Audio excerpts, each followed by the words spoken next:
And we are back. So, talking Big Ten standings, Purdue finishes in a three-way tie for fourth place. Purdue, UCLA, and Wisconsin all finished 13 and 7. Above them, Michigan State wins the conference at 17 and 3. Maryland and Michigan tie for second at 14 and 6. So, Casey, this is obviously not the way the Boilermakers had hoped to finish the season. You'll recall about a month ago, maybe even less, they were in first place in the Big Ten and kind of controlled their own destiny. Had a real belief that they were going to complete that three-peat, and then the wheels fell off during that losing streak. And then they still had a chance to earn that double bye in the Big Ten tournament with a victory over Illinois, up double digits in the second half. But again, wheels kind of fell off at the both at the end of the first half and the end of the second half in that one. You got a lot of TV time at that game, by the way, sitting down there on the floor. Yeah. But overall, 13 and 7, tied for fourth in the conference. What is your gut reaction, gut kind of feeling and opinion on how you would view this season for the Boilermakers so far? Yeah, I keep struggling on what makes it because the question I keep coming back to is was this season a disappointment? Yeah. And Yeah. I think there's definitely an argument that it was because you do have you have two of the best three players in the conference. Yeah. Pretty comfortably, if you ask me. I thought the tier was Smith, Tanji, TKR, and then Bryce Williams just below that. Um, and when you look at it that way, you want better than tied for fourth with three people. Yeah. Uh, it's also weird the way it happened. The four-game losing streak makes it seem more severe at the end. Right. It's, but in the other hand, the kind of thing that Peter got a little bit of, you know, the whole national question was why didn't Purdue have more help? Yeah. Well, Such a dumb. Caden Catchings was on the team going into freshman week, when they move in during the summer.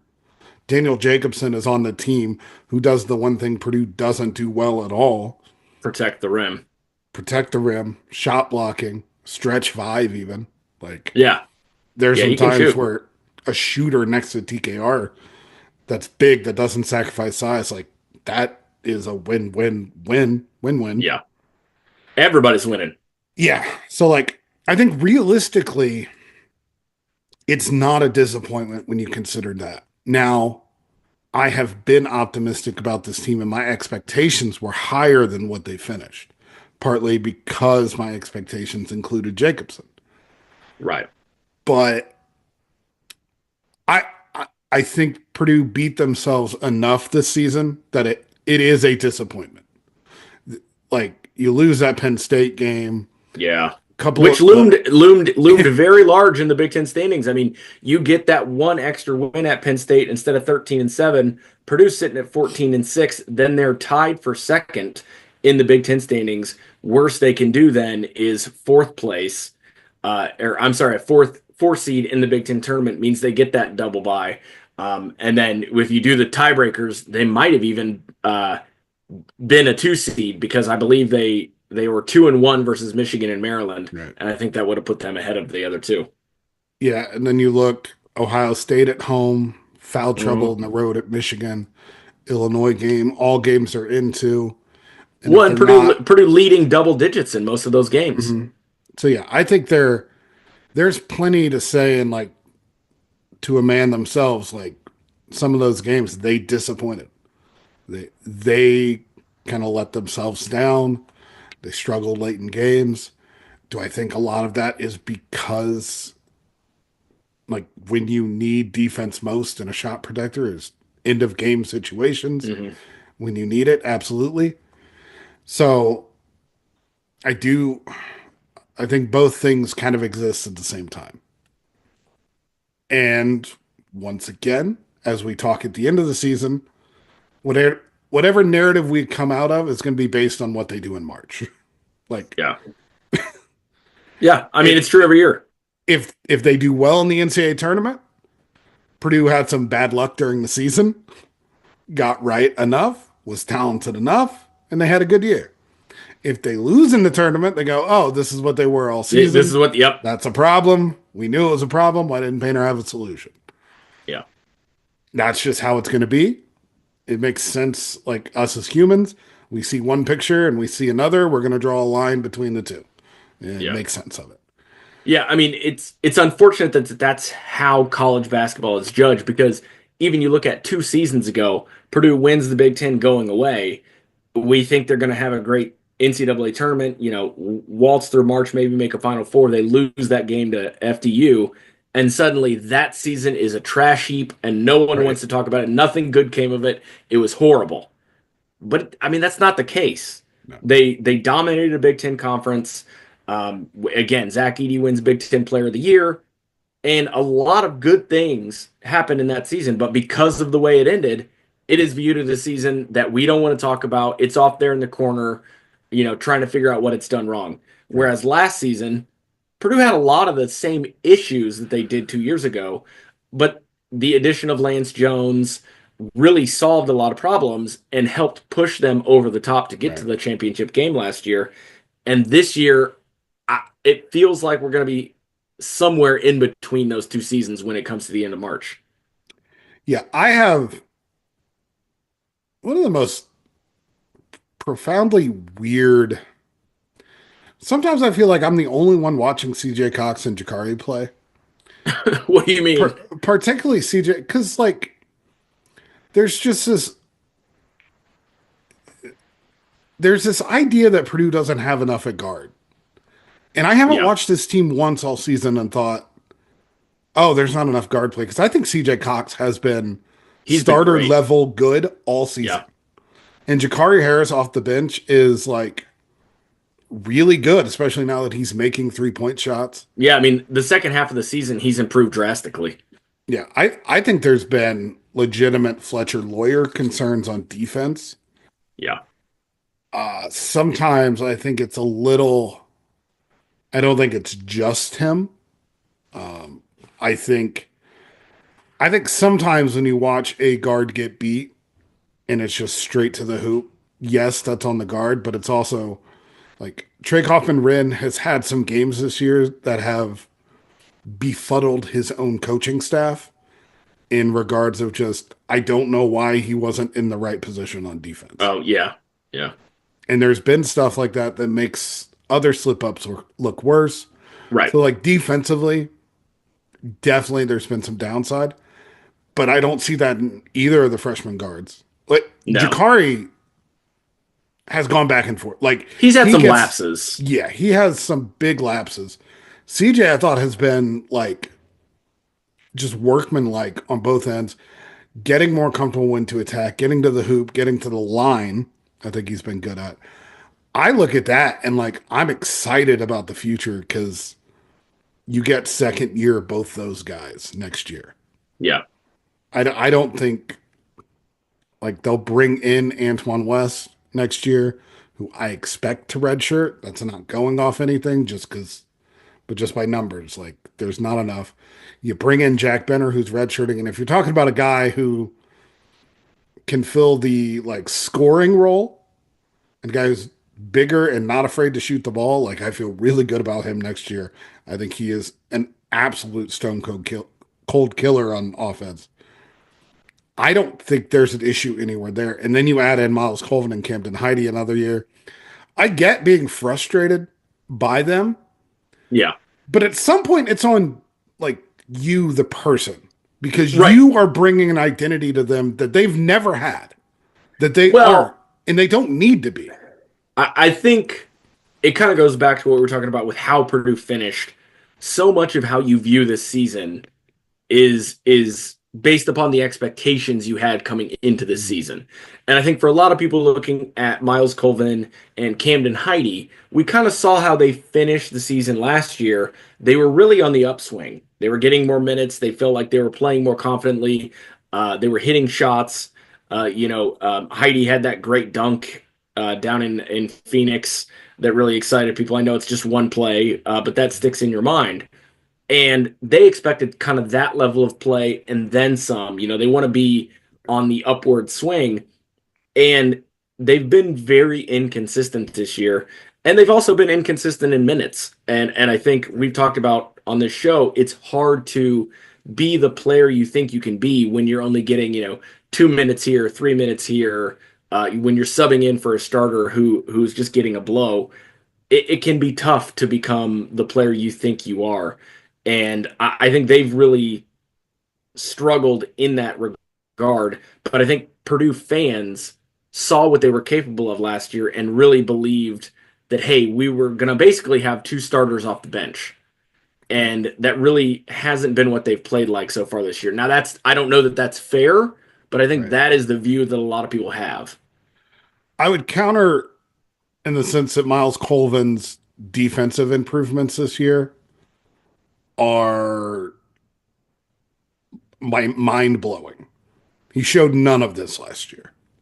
He Yes. was Purdue's defensive stopper to start the year. I think Cox and Harris have caught up to that a little bit more while adding a little more, ball handling on the offensive side. So it's become a little more valuable to have him there. But like his defensive improvements, he's shooting the ball okay. His willingness to go like get a shot, I think, is still valuable. His willingness to just check himself ball Yeah, game unparalleled. just just sneaky good. Um, Yeah.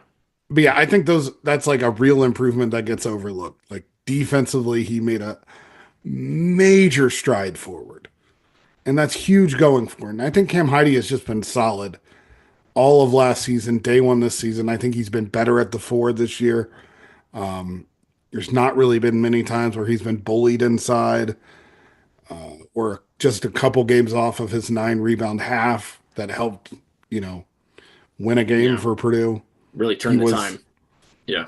he was great against Illinois even without the counting stats. If he doesn't foul out with 2.5 minutes, that game might probably does, according to the plus minus, like works out differently.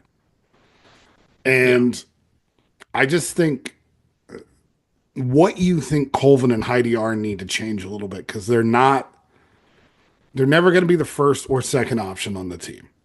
And you don't need them to be with Braden Smith and Trey Kaufman Wren. What they are keys to unlock other things. Heidi unlocks a stretch for offense with four people out, creates space. Colvin's a shooter, big, guard the ball. Like he can do some good things there. They're not go to guys. And I think the what comparison is clicking in my head right now is you may recall about it had to have been like a decade and a half now ago when Purdue thought that they had a go-to guy or their number one guy based on some misses in recruiting became DJ Bird. And ooh, this is no okay. this is no slam on DJ Bird, but he wasn't that guy. Mm-mm. And Correct.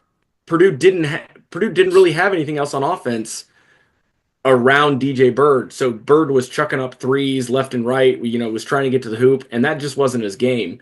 And I think he was a great complementary piece, but he was not a star.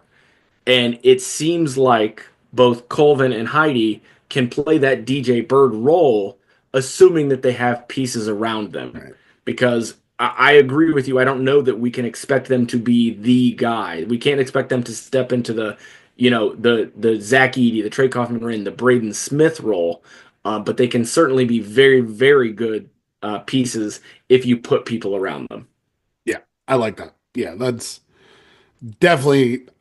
I think that nails it on the head because they came they came in with a pedigree for a certain thing, but like college basketball is not high school basketball. It's a different animal. Yeah, Yeah. So yeah, overall, I mean, we don't know how this season's going to end up. We don't know how this season is going to be looked back upon in 2 years, 5 years, 2 weeks. We just don't know. So much of this season is to be written, and if Purdue has a good run in March, the fourth place finish might be, completely forgotten about as Purdue looks toward better things. So, anything else on this season before we head out? I think we're like still criminally undervaluing what Trey Kaufman-Renn did this season. I agree. I am guilty of that. I'm Yeah, guilty of that as well. the amount of tough go-to buckets that he's just consistently given Purdue all season, but like especially this last 2 months, like in Yeah. Big Ten play. The knock on him used to be like if you have a real big dude, he can't score. Yeah, And he I was talked soft to him, almost. yeah, not even soft. It's just like he's not big. You can't bully him, and like that's how he had to score. And I talked to him a little bit after Illinois because they have Avicevic, who's like big dude, Yeah, he's big. and like he dog walked him, just got into his Yep. chest, knocked him off, made a bunch of tough shots, and just like the growth of Kaufman-Renn in his game. And it would be nice if the defense caught up, but like sometimes that can kind of be a crutch to like not acknowledge His greatness. his greatness, and especially as a big, especially when like you don't really build TKR the same way. It's unfair to say like, oh, I want Heidi to be a 20-point scorer, run the offense through him. You're not planning on running your defense through Kaufman-Renn. Yeah. It's not what he's designed to do, but that's what he's been forced to do. And despite having to take on that load, whether he's done it super successfully or not, he is carrying that weight. And on times it's worked on the defensive end, but through it all, he's been this super efficient offensive scorer and player. He was great against Illinois. I thought he made some great decisions on the short roll, bunch of tough baskets. Like any Purdue win, any Purdue close game, without Trey Kaufman-Renn, like they're not in it for a lot of it. Like he is the guy giving Braden Smith a break. He's the guy that helps make everything work for Braden Smith, and the entire offense. Just, I think he's been deserving of a Player of the Year caliber season. Is what he's had this year. Yeah. Yep. I think perfectly well said. So we're going to leave it there. We will be back with you later in the week. We're going to cover the Big Ten tournament. But for now, we'll see you next time.